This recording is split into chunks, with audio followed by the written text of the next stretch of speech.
In a candid and eye-opening interview, Hunter Biden, son of former US President Joe Biden, has described Ukraine as a place overwhelmed by corruption, calling it a viper's den of greed and political rot. His comments have reignited global debate about Ukraine's governance, Western involvement, and the long-running controversy surrounding the energy company Burisma. This is a story about power, politics, regret, and a system many now admit is badly broken.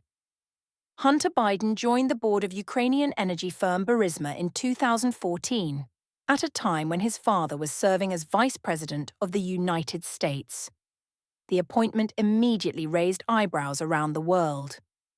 Why? Because Hunter had no background in the energy sector, yet reports say he earned close to $1 million per year. Critics argued that he was benefiting not from expertise, but from his famous last name. For years, questions followed him.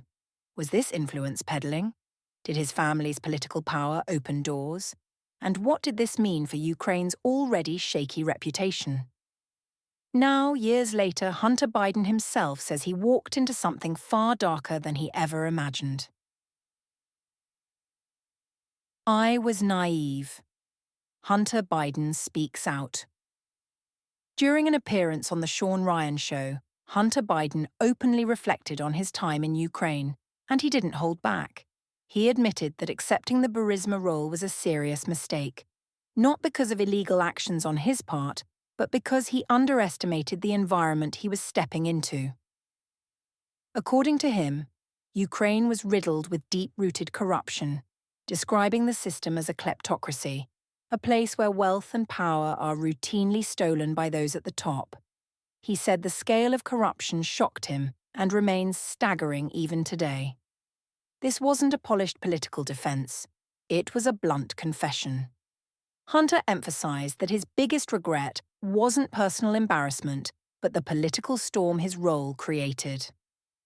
His position at Burisma, he explained, placed his family and US foreign policy into a complicated and explosive situation. Whether intentional or not, the overlap between business and politics became impossible to ignore. The controversy followed the Biden family for years, fueling investigations, media scrutiny, and political attacks, especially during election seasons. The story didn't stop with board memberships. Reports later revealed that Hunter Biden had reached out to a US diplomat in Italy in 2016, seeking help related to Burisma.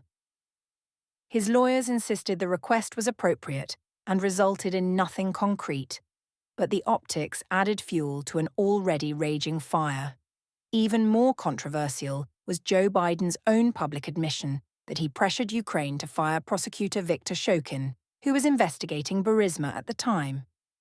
Joe Biden openly stated that he threatened to withhold $1 billion in US loan guarantees unless Shokin was removed. The prosecutor was eventually fired. Supporters argued the move was part of broader anti-corruption efforts. Critics saw it as a glaring conflict of interest. Either way, the episode became one of the most debated moments in modern US-Ukraine relations. Hunter Biden's remarks echo what many Ukrainians themselves have been saying for years.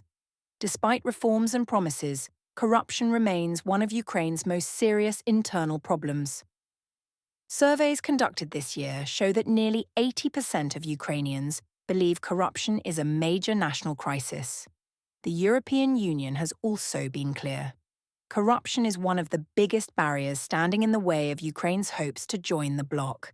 Since the conflict with Russia escalated in 2022, the problem has only intensified, with emergency spending, foreign aid, and wartime pressures creating new opportunities for abuse.